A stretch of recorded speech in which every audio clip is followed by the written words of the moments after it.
Today, we're gonna learn how to turn baseball bats into biochar. Follow me over here, I'll show you how we're gonna do it.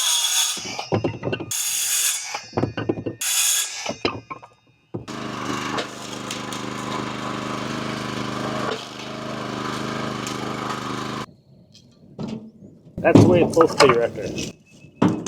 All right, so what are we doing here, Bruce? Well, we're just gonna get these fires started, and I just used some egg cartons and some straw, and what that does basically is just holds my kerosene together. We want to get a good layer of coals all in the bottom before we start putting this other material in. And the good thing about this is it's not really waste because it's going to turn into charcoal as well. And I just start it with a little kerosene.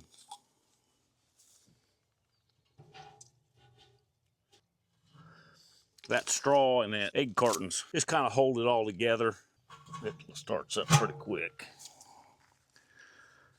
Love the smell of kerosene in the morning. And we'll go down through here and just do exactly the same thing on all the rest of these. I've got 6 half barrels, and then I've got that long barrel, and that's the barrel we'll use to put the long pieces in. So we're here north of Nashville making biochar with the biochar master, Mr. Bruce DeVries. We're trying to figure out what is biochar, why we need it, and what are we gonna do with it once we get it. So Bruce, how did you get into biochar? Well, I just wanted another additive for my garden. Okay. You know, and when I researched it out, it just made sense. It made sense in the making of it. It made sense in the use. Right. And the fact that you can make it and it lasts for a long time. Right. You know, so, and it's been used for everybody, you know, talks about the South American Terra Preta. Terra Preta. And so that's one of the oldest ones, but it was used here in the United States long term for decades. Okay. Decades. Back in the 1800s in a different form. They would just make it and spread it on their pastures and on their cropland, and then they would overcover it with manure, which is a good way to use it. It kind of holds it in place. Right. And that was over 150 years ago. Right. So it's not anything new. We're just kind of rediscovering it because we're looking for avenues to make our gardens more effective, and it's little hotels for microbes, you know. So that's what I wanted it for. And then I had people ask me about, could you have extra? And so then I started making more, and then I found this waste stream from these folks that do these turnings.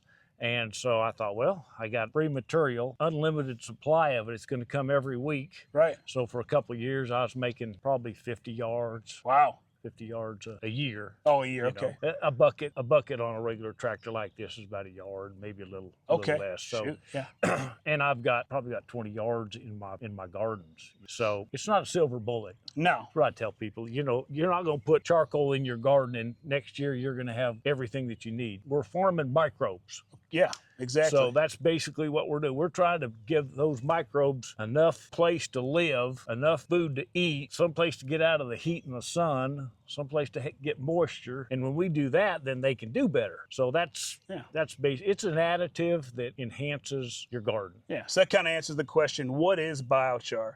And essentially it's inert charcoal that we've now inoculated with microbes, whether it's from your compost pile, manure, or a myriad of products like I've been trying this year with Soil Saviors. It's a product that Billy Bond from Permapastures Farms promotes, so I figured I'd give it a shot. But by able to put that into biochar, you're gonna lock that into the biochar and allow it to slowly release into the soil over time, at least my thoughts are, and you're not gonna lose it because most of our topsoil is about a 1/4 inch thick, and it's not going to absorb in the ground. It's going to travel straight through into the subsoil, and now your trees, your garden, everything that you're tilling and working is going to end up just missing the product. Right. And so whether that's a compost extract or a Soil Saviors product, I think that biochar, the way I see the biochar is it's like that dried up sponge underneath your sink. Yeah. It's hard as a rock. It's not really worth anything. And until you hydrate it, and then put your dish soap on it to clean your dishes, it's going to end up not working. So you have to rehydrate it, put your inoculant, or in the sponge case, a dish soap, and then eventually you putting too much water on your sponge, it's going to wash that out. Right. So it's the same thing can happen with the biochar, but on a smaller micro scale. And so if we can then inoculate that sponge or the biochar with something positive, it'll absorb it in And then when it does harden up or dry, like that sponge under the sink, you go to reconstitute it. It then has the ability to reactivate instead of like earthworms. They get dried out. Well, they're going to go where it's moist. Right. They're not going to sit in dry dirt and hope that it rains. They're going to leave. Yep. And so then when the moisture comes back, they come back to the garden. So if we can put minerals and microbiology into this charcoal, you have the ability to then bring that life back and keep it where you want it to go. At least that's my thought. Well, and charcoal has a lot of different uses. I mean, we filter water with it. Right. Every emergency room in the nation has charcoal to absorb poison. It's a more refined, activated charcoal, but it's still charcoal. You can put it in your chicken house. The chickens will eat it. You can put it in your hog pens. The hogs will eat it. The only farm animal I have never seen eating charcoal that just set out is horses. Okay. And I'm not saying they wouldn't, but every other farm animal, and I don't know how much they eat. They munch around on it, they paw it, they scratch it, and then when you clean out your barnyard, when you clean out your chicken house, there's a fella up in Michigan, Baker's Green Acres. Okay, yeah. He found that charcoal added to his feed in small chicks almost totally eliminated coccidiosis. Wow. To the point where he doesn't use cord anymore. So I started doing that. Sometimes you'd see with the baby chicks, you see a little bit of red in their stool, and it just completely eliminated that. So I just do it as a matter of course. Right. I just grind it up I don't tell my wife, but I use her coffee grinder, and I put it in there, get it nice and fine. They don't even know they're eating it. Right. So anyway. Yeah. So what's your favorite way to inoculate biochar? The best way for me, because I don't want to fool with a bunch of other compost teas and so forth, I put it in that compost pile and I leave it there. That compost is 2 years old. I'll start using it this year. I just put it in there and it absorbs what it wants and what it can. And if it's out in the rain, so it stays moist. And when it gets too wet, I'll go in there with a backhoe and I'll tear that top out, let it dry out a day or two, fold it back together, which it needs anyway. Right. And then let it go. Let it go. So that's, to me, because I don't like to put a whole lot of energy into something that I can do for no work. Yeah, just. You're already going to flip the pile. You might as well put it in there. And I put, in that particular pile, I've probably put 3 bucket loads of this. Right. Yeah, I really like the idea of putting it in bedding. So like I put under our rabbit cages, I sprinkle it out. Yep. The rabbits poop and pee on it. I'm going to then put mulch on there, I'm going to put mulch on there just as an additive. Yep. You don't need it, but I put it on there just so that way I'm going to use it around my trees. So now I've got hardwood bark mulch, rabbit pee, rabbit poop, and biochar. Yep. It's already integrated and it's absorbed all that nutrients. It hasn't passed through into the ground. Right. And then I can put it around our trees and it over time will unlock all that nutrition. Yeah. So that's my thought. You can put it in, like you said, chicken bedding, horse stalls. You can put it everywhere. Right. And I'm a big fan of the one straw revolution. Do nothing gardening. Yeah. I'd rather do lots of hard work and then let the ground and the land do it for me. Right. Much like let's put it in the compost. I'm turning the compost, sprinkle it in there. You're already putting all your other amendments, your poop and your nitrogen and your carbons and everything. So what's another bucket of something, or in your case, a nice tractor load? Yeah, and nobody knows how long it's going to last. Right. Nobody's been alive long enough to know what's the point that it's going to break down. Yeah. Nobody knows that because nobody's been alive long enough, because that stuff down in South America has been there and it's still there. Right. And we don't really even know how long it is. Yeah, we don't know how long it's been there. If you believe carbon dating, who knows?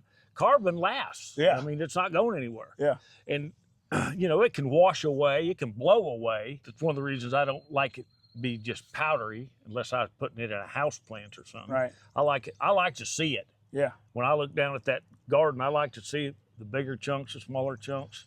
I think the bigger chunks hold, just because of their mass, I think they hold moisture longer. Right. I can't prove that, but it makes sense to me that it would. Right. And so I like the bigger, a little bigger chunks. Yeah, that was one of the questions I had for you. What's better, crushed biochar or solid biochar? And I think, to your point, it all depends on what you're trying to get out of it. Surface area would say crushing it would increase the surface area of all the small fine particles. But if your goal is to just absorb nutrients, would a larger sponge or a larger piece of charcoal do the same thing. I'm sure you have a log is not really benefiting the entire area, and then you're kind of wasting the space when you want enough at least broken up so that way you can spread it evenly, but not enough where you're literally having to muck dust out of a pot, because it doesn't spread too good when it's completely saturated. Yeah, no. And if I was going to do my backyard, if I lived in town, I was going to top dress my grass, I'd want it to be able to go through a walk behind cedar, and be pretty dry. You know, otherwise it wouldn't flow through there. And a couple of waterings or a couple of heavy rains and that stuff would disappear. You know, because what I usually see is everyone says let's crush it down into powder, but then they end up tilling it into the soil, which is fine. But if you're not doing any tilling, now you've just spread this fine powder all over your garden, and you better hurry up and get something to cover on top of it, or it's going to blow away. You just wasted an entire day of making biochar. Do you prefer to use the short ones or the long ones? It just depends on the material. If you got sticks, you know, you don't have to break them up in such small pieces. And that one works just as good. Of course, it takes a little bit longer to fill it up. But it works just as good. The material that comes out of there will be just like this. And that one's kind of shaped to where the top is a little smaller than the sides. And that's the same concept as turning these tops in. It kind of makes that flame cap roll into the center a little bit. And you'll be able to see that later when we get it going. But these are brand new. These blue ones are brand new. I just made them. And those barrels come from a donut factory. They put, which is, I don't know about the oil that was in them. Probably not that good, probably seed oil, but, you know, probably not toxic. So they'll burn off that paint will burn off here in a little while, and you don't have to worry about scrubbing them out. You know? That oil's burning off in there right now. Like when you're buying IBC totes and like, oh yeah, it's clean, and you open it up and you go, this smells like glyphosate to me.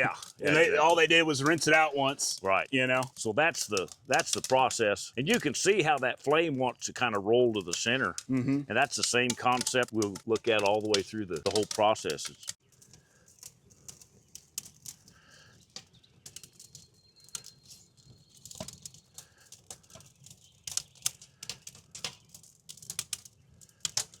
Burning down, we can go down on that end. We'll just keep adding material until there's enough for a pretty good bed of coals. What I don't want to do is have not enough coals in there, and when we put the new material on, it completely smothers it out.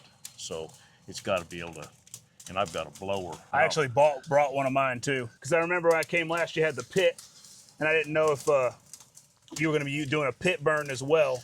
And I was like, two blowers might be handy. Well, that could have been a whole lot of char over there, but I'd have had to dig it out with a backhoe. It's just too much trouble. But I had that, I'll show you a picture. I had that pit completely full of coals. All the way through it. All the way from side to side. It was so hot that it fired the clay. Really? I'll take you over there and show it to you. Fired the clay about that thick. And it just cracked and broke. Well, that's a good you know, note for people too. I think a lot of people think that they can, like, hey, I just bought this property, I'm going to clear the field, and they're just going to go through and fell all the trees and burn them in piles. But wherever you just burned, you're going to have to excavate that out, at least in Tennessee, because it's going to char right over, and it's going to be hard as literal pottery, because that's what we have. We have clay pottery. And that, I like to put it in a hole, because you can walk away from it. If it's 12 feet down, you know, your flames are not getting out of the pit. You don't have to worry about it. You know, well, and you get the similar aspect as that half barrel there. The half barrel keeps the wind from getting down to it and increasing the flames, and that was it pyrology, the wood gasification process doesn't overheat and overcharge. Is that how I understand it? Well, the pyrolysis keeps the air from getting down there, and so it doesn't turn to ash. It's charring and it's carbonizing, but it's not turning to ash. That's why we get a little bit of ash. You see a little ash, put more material on. Keep that flame cap burning the air up. And the volume of the wood will remove the oxygen as much as you can. And that flame is burning the oxygen before the oxygen gets to that lower layer, so it's not. It's not. You get some ash with this method. You get some ash. But. And so how do you? And we can probably bring it up again. how do you extinguish this or quench it? Okay, good question. I used to really like rainwater. Right. It's still really, it's better than tap water because it doesn't have any chemicals. Supposedly doesn't have any chemicals. Who knows? Right. With what they're spraying. But I think it's better than what we're drinking as far as chemicals. Right. So I just capture it off of this, and all of these buckets, barrels are completely full of rainwater. Awesome. I used to get it out of the pond, which I like that okay, but it's so hot, there's no life left in it anyway. Gotcha. So when I got short on rainwater down at the other place when I was doing it there, I'd just get that tractor and get a scoop of pond water, dump it in there. Gotcha. And that pond water, if I put it in there after it was cold, probably have a little bit of value. Right. And there's a little bit of value in the rainwater. It has some nitrogen in it. You know. For sure. So what's the best type of wood for biochar? Quick answer, whatever you got. Whatever you got.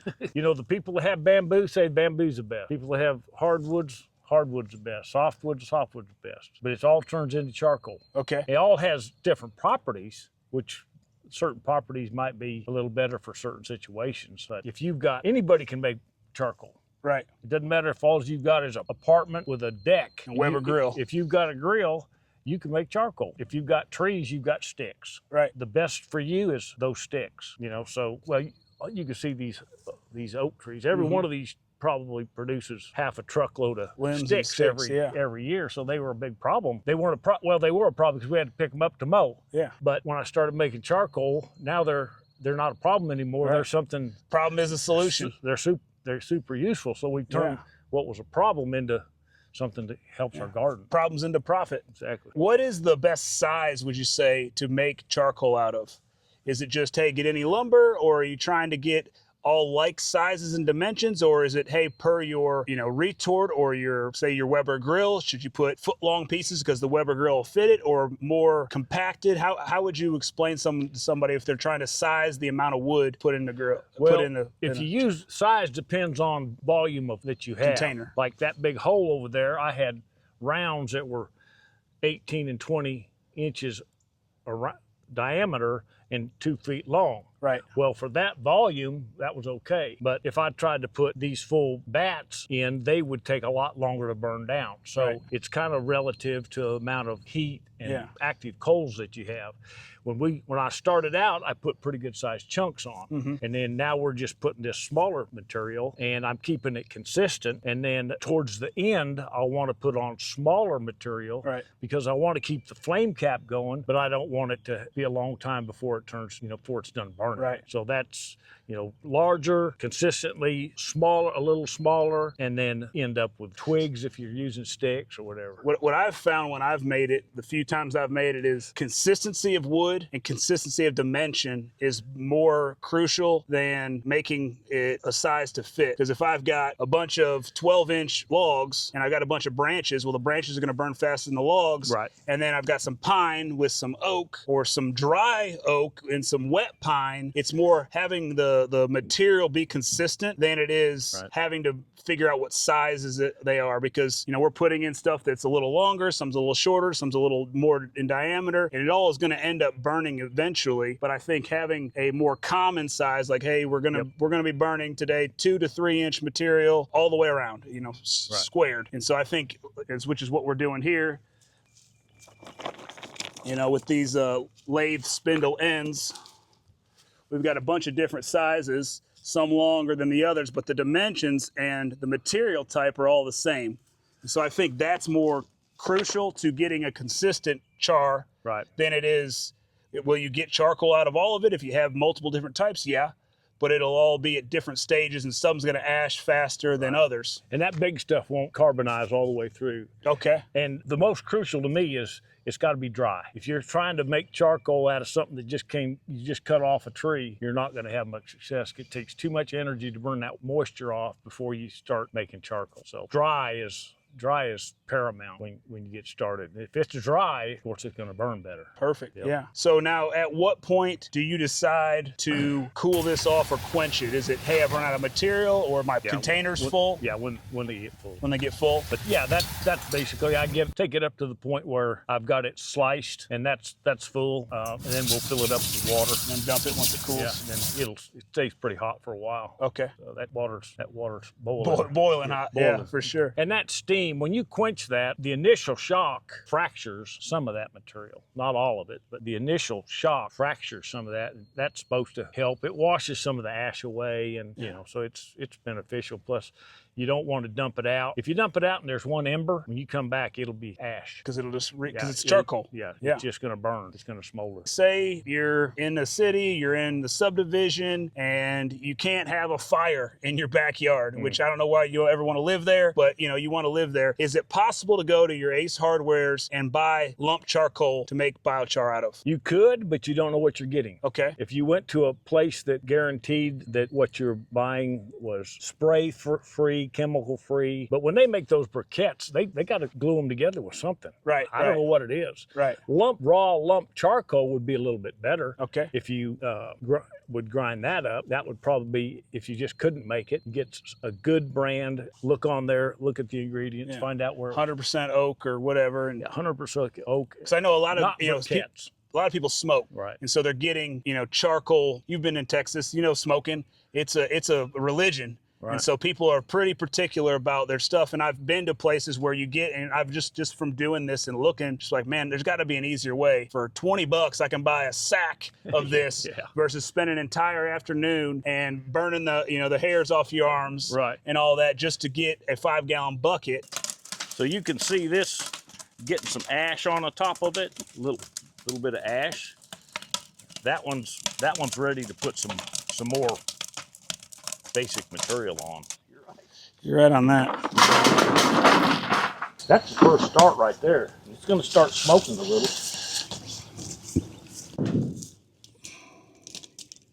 So I get in here with this.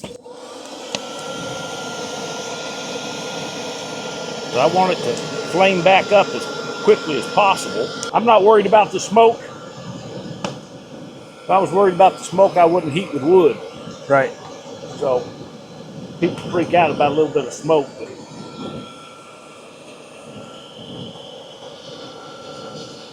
you can see that flame start to come up. I don't know if the camera can see it, but you can see the color.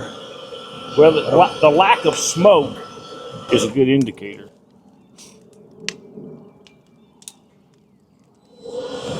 This doesn't have as much volume as my leaf blower. See how bad boy does right here. Oh yeah.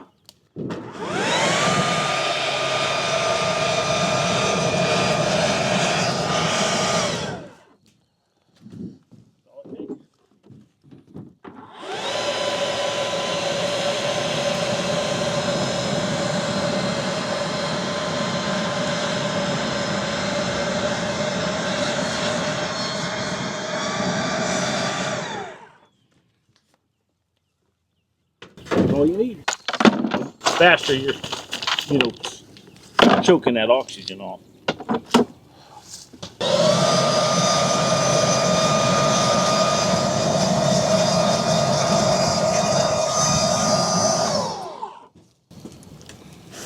Oh yeah, you can see See how that flame's trying to roll into the center? That's what you want. Ideally, I'd have a bucket for each one, but it doesn't take that long to fill a bucket. A bucket pulls about all it'll take. at a time. Yeah, you get about a third volume-wise. Of what you put in? It depends a little bit on the type of wood. Pine will crush a lot easier than this, even after it's completely carbonized. This is stouter. Okay. It takes more to crush it. I just put it in that chipper, let it run through. Oh, okay. Yeah. That's the way to do it. Yeah, it's fast. Yeah, it's fast, and normally I leave it out could be sitting here. So, you know, it never really dries out. Gotcha. So you get a lot of dust if it's dry, but we'll quench it, and then I'll run a few through a chipper. Perfect. I mean, that's just about perfect right there. You Right. see how that stuff's rolling in there? Mm-hmm. See how that ash is coming on there? That's close. Whew. That was the first one we started. Right. Yeah, following me. Following me. The way I've done it, and I'm like, all right, it's looking good, is that greenish gas color that's not smoke. You can kind of see it past the flames there. Maybe that's not what I'm looking for, but Well, I just look for ash, the ash. because once it starts making ash, you're losing charcoal, you know. Right. And so when you're starting to get too much ash, top it off. Yeah, I'm ready to put that on there. Gotcha. It's really a little bit better when there's no big wind, because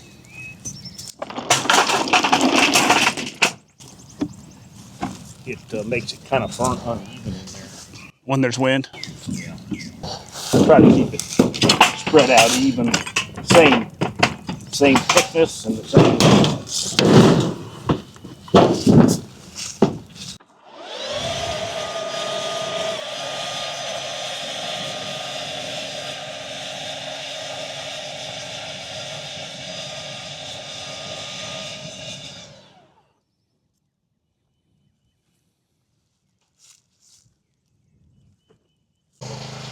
So this is a little slow right here. You can tell it looks a little smothered, so we're gonna hit it with some air, get it going again.